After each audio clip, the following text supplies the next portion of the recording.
Buenas tardes, soy Rocío Calvente, letrada de la firma Lemata Abogados, y quería comenzar mi intervención dando las gracias a la organización de este congreso, que entiendo de gran relevancia y actualidad, por haber contado con Lemata Abogados para participar y en concreto por haber contado conmigo para hacer esta intervención.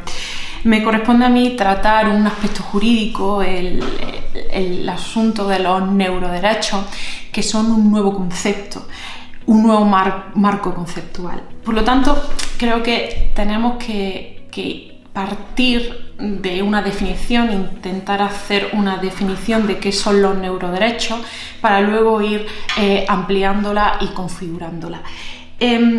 Podemos entender los neuroderechos como los derechos de las mentes de las personas configurados sobre bases científicas, una regulación de la conducta humana para evitar la injerencia y los abusos de las neurotecnologías en la mente humana. Y de esta definición me gustaría subrayar que debemos partir de bases científicas, porque no podemos efectuar una configuración del concepto de lo que son los neuroderechos dando la espalda a la evolución científica.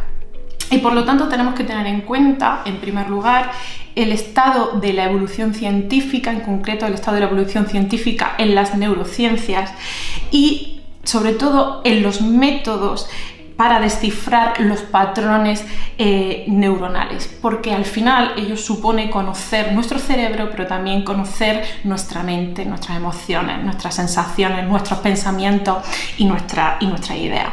No podemos dejar de mencionar en este punto los logros que se han conseguido en estos campos a través de iniciativas pioneras como el proyecto BRAIN, que se desarrolla ya desde hace algunos años en Estados Unidos, cuyo líder además es un neurobiólogo español, Rafael Yuste.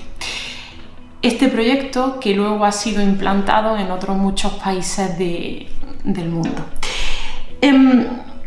Los logros que se adquieren a través de estas investigaciones científicas serán un logro excepcional para el campo de la medicina, pero también para el campo de la neurotecnología y de la inteligencia artificial.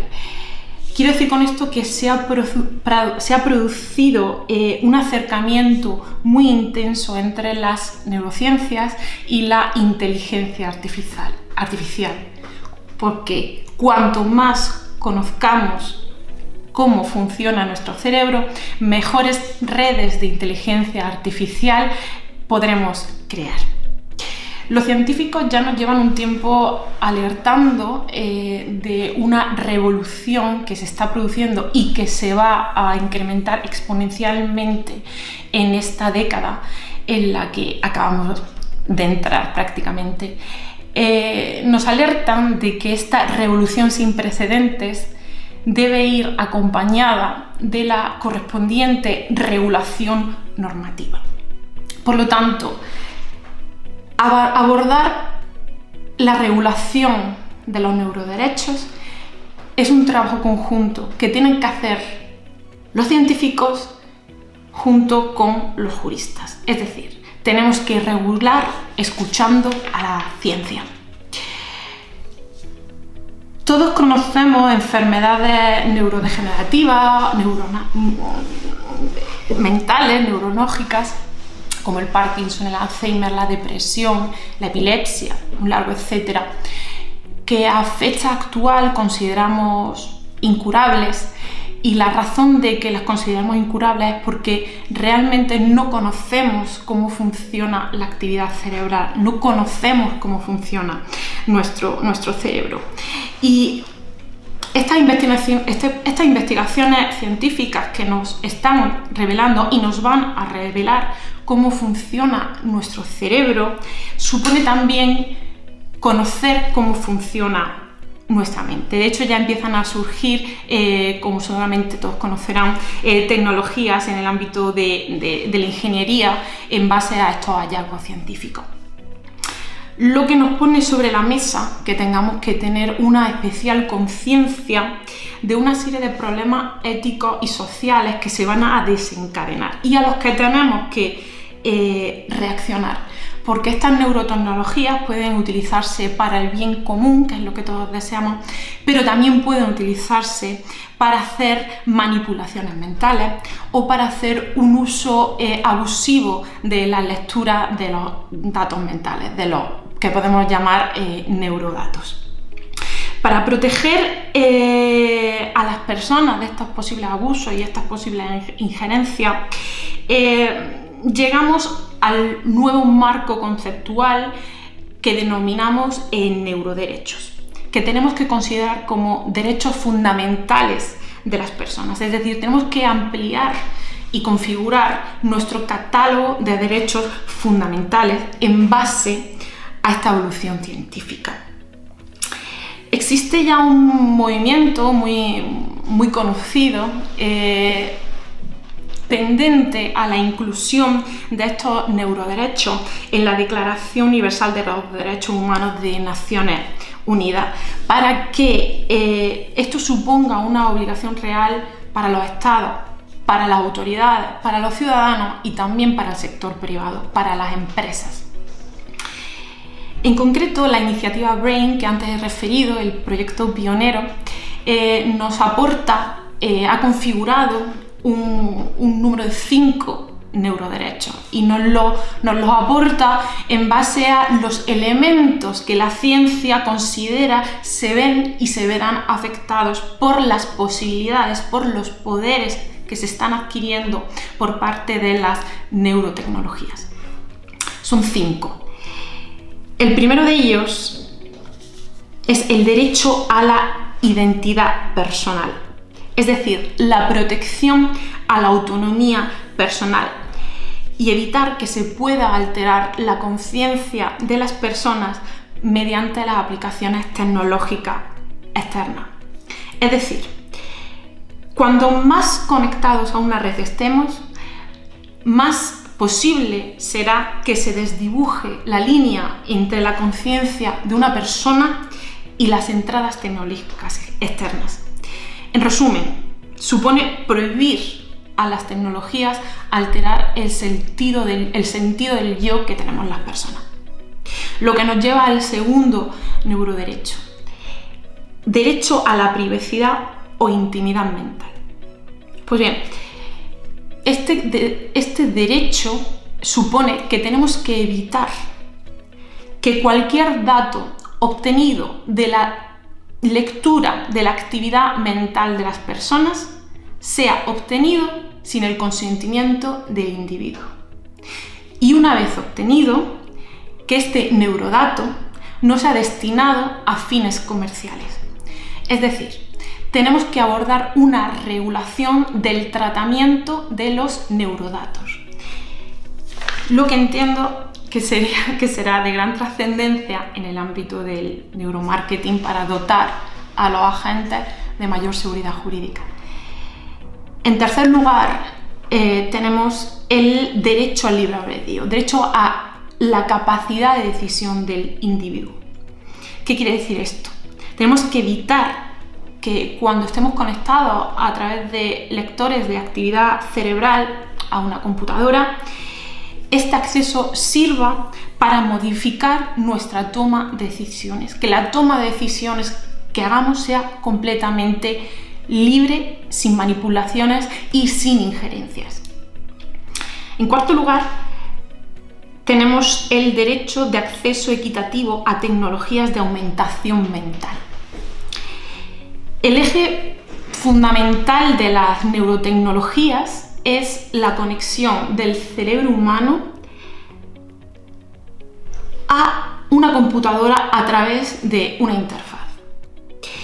Estas tecnologías, estas neurotecnologías, obviamente nos permitirán un aumento cognitivo. ¿Qué quiero decir con un aumento cognitivo?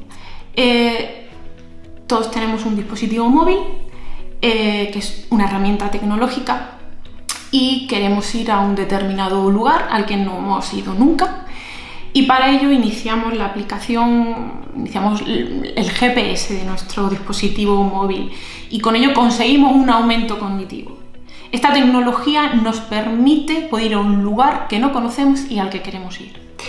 Pues imaginemos cómo sería ese aumento y cómo será ese aumento cognitivo a través de tecnologías conectadas a nuestro cerebro, dispositivos conectados a nuestro cerebro de manera no invasiva, es decir, sin cirugía. Esto es algo, desde luego, muy positivo, pero tenemos que lograr que esta aumentación mental sea a partir de las bases de la justicia social, es decir, que haya un acceso justo y universal a estas tecnologías de aumentación mental. Y el quinto de los neuroderechos que nos aporta la iniciativa BRAIN es el derecho a la protección contra los sesgos algorítmicos. Es decir, que los conocimientos de la neurociencia no establezcan discriminaciones ni distinciones en función de la raza, el género, la condición social, económica de las personas u otras circunstancias análogas. Por lo tanto, dicho esto, es absolutamente necesario que a nuestros ordenamientos jurídicos traslademos estos neuroderechos, principalmente a la Carta de Derechos Humanos, pero también a nuestras constituciones, que ampliemos y configuremos el catálogo de derechos fundamentales que incluyen nuestras cartas magnas. ¿Para qué? Para proteger a las personas, para proteger la mente de las personas, hacerlos cumplir. Pero también otra vertiente de esta necesidad es que creemos seguridad jurídica en la actuación del sector privado, de las empresas. Esta defensa de los neuroderechos y hacerlos cumplir, este punto de vista defensivo, que es el que hasta el momento he estado exponiendo, entiendo que tiene que ir acompañado de un control de las neurotecnologías, de las empresas tecnológicas de datos. ¿Para qué? Para evitar que se creen tecnologías que puedan vulnerar estos neuroderechos o que las que ya existentes no sirvan para vulnerar estos neuroderechos. De hecho, la iniciativa BRAIN ha sugerido la implementación de lo que denomina un juramento tecnocrático, análogo al juramento hipocrático que hacen los médicos y médicos. ¿Qué supone? Considerar las neurotecnologías como una carrera humanística y que los conocimientos adquiridos se destinen para el bien común y no para vulnerar los derechos de la mente de las personas. Todos estos elementos que he estado comentando hasta ahora, entiendo que supondrán una reforma normativa extensísima, porque no nos podemos quedar en la regulación del tratamiento de los neurodatos, sino que seguramente en los próximos años estaremos ante reformas del ordenamiento jurídico de muy amplio espectro. Reformas de las leyes civiles, reformas de las leyes administrativas, incluso reformas en el ámbito penal, con la inclusión de nuevos tipos delictivos, nuevos delitos que protejan como bien jurídico los derechos de la mente de las personas. En el ámbito de la doctrina jurídica ya incluso se está hablando de un posible derecho procesal electrónico para utilizar estas neurotecnologías para efectuar unas valoraciones de las pruebas testificales, de los testigos, más adecuadas, para corregir el sistema de justicia, para hacer un sistema de justicia más justo, para dotar de mayor fiabilidad y credibilidad a las declaraciones que se hacen en una sala de justicia. Incluso se habla de poder concretar, poder averiguar qué individuos reaccionarán a tratamientos de inserción social y cuáles no. Incluso para efectuar predicciones de conducta futura. Todas estas posibilidades que se abren, que son maravillosas y pueden ser muy positivas, tienen que estar configuradas, y a estas posibilidades tenemos que ponerle unos límites para proteger los derechos de la mente de las personas. Ya existen proyectos pilotos como el que se está llevando a cabo en Chile, que en octubre de 2019 anunció una reforma constitucional para incluir en su Carta Magna el listado de unos neuroderechos. Es un proyecto piloto que es, entiendo, muy positivo, pero en la Unión Europea también existen iniciativas. De hecho, el año pasado, en 2019, se anunció por parte de la Unión Europea la creación de un comité ad hoc sobre inteligencia artificial que se dedicará a explorar la viabilidad de creación de un marco jurídico sobre la transparencia, la responsabilidad, seguridad relacionada con el progreso tecnológico, pero siempre desde la prisma de los derechos humanos, la democracia y el Estado de Derecho.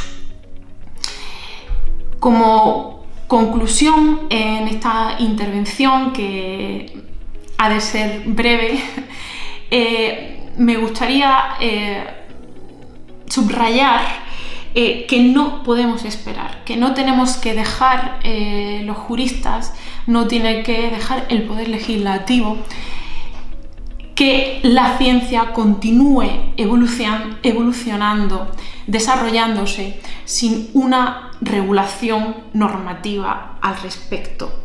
Tenemos que abordar esta regulación desde el punto de vista humanístico.